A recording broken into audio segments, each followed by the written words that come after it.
महाशिवरात्रि का पावन पर्व हर साल फाल्गुन महीने की कृष्ण पक्ष की चतुर्दशी तिथि को मनाई जाती है।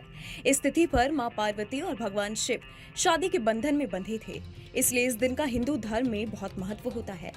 इस दिन विधि विधान से मां पार्वती और शिव जी की पूजा की जाती है और साथ में व्रत भी रखा जाता है। ऐसा करने से सुख और सौभाग्य का वरदान मिलता है। लेकिन भगवान की भरपूर कृपा तभी बरसती है जब सही मुहूर्त में उनकी पूजा अर्चना की जाए। तो क्या है इस बार महाशिवरात्रि की पूजा का सबसे सटीक मुहूर्त, चलिए जानते हैं। अगर आपने मुहूर्त समझ लिया तो आप पूजा को भी समझ लेंगे, क्योंकि मैं बता दूं शिवरात्रि में 4 पहर की पूजा होती है। आइए मैं आपको मुहूर्त बता दूं।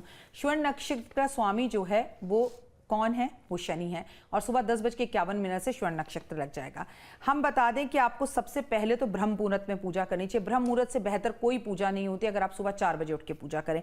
लेकिन प्रथम पहर की पूजा शुरू हो रही है 6:25 से रात्रि 9:28 तक, जिसे प्रदोष काल कहते हैं। दूसरा पहर की पूजा शुरू हो रही है 9:28 से लेके 12:31 तक। तीसरे पहर की पूजा शुरू हो रही है रात्रि 12:31 से सुबह 3:34 तक और चौथे पहर की पूजा शुरू हो रही है 3:34 से लेके 6:37 तक, और जिसे हम कहते हैं निशा काल। निशा काल जो सबसे ज्यादा महत्वपूर्ण है शिवरात्रि पर, वो है रात्रि 12:07 से लेके 12:55 तक। अब अगर इन्हीं समय पर आप पूजा करें, चारों पहर की पूजा ना भी कर सकें, तो 12:07 से लेके 12:55 तक जो निशा काल है वो सबसे महत्वपूर्ण काल है। कहते हैं इसी टाइम पर महादेव का विवाह हुआ था और इसी टाइम पर महादेव ने जो है चंद्रमा को दोबारा जीवन दिया था, क्योंकि चंद्रमा को उनके ससुर ने जो है श्राप दे दिया था कि तुम्हारा क्षीण हो जाए, तुम खत्म हो जाओ। तो महादेव ने अपनी शक्तियों से उन्हें उत्पन्न कर अपने मस्तक पर जगा दी थी। तो अपनी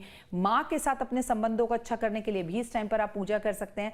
आप पंचामृत से भगवान की पूजा करें, आप भगवान की गन्ने के रस और शहद से पूजा करें, आप भगवान के ऊपर बेलपत्र अर्पण जरूर करें। आपकी मनोकामना कुछ भी हो, विवाह नहीं हो रहा तो पूजा कीजिए, विवाह हो गया और विवाह में आ रही हैं परेशानियां तो पूजा कीजिए। और अगर आपको धन की परेशानी है तो महादेव तो बड़े ही भोले हैं, वो भोले किसी के भी साथ चल देते हैं और आपकी हर मनोकामना को पूर्ण करते हैं। तो ऐसे में प्रभु की पूजा पाठ, बहुत आराधना अर्चना कीजिए, व्रत रखिए और कोशिश कीजिए कि व्रत का उद्यापन अगले दिन सुबह 6:37 के बाद यानी 9 मार्च की सुबह करें, ब्राह्मण को वस्त्र और भोजन देने के बाद।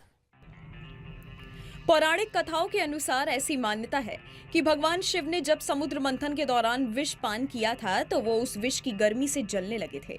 उस समय उनकी गर्मी को शांत करने के लिए देवताओं ने जल, दूध और रंग बिरंगे फूलों, सब्जियों का रस उन पर चढ़ाया था ताकि उनके तपते शरीर को शांति मिल सके और उनके शरीर की जलन ठीक हो सके।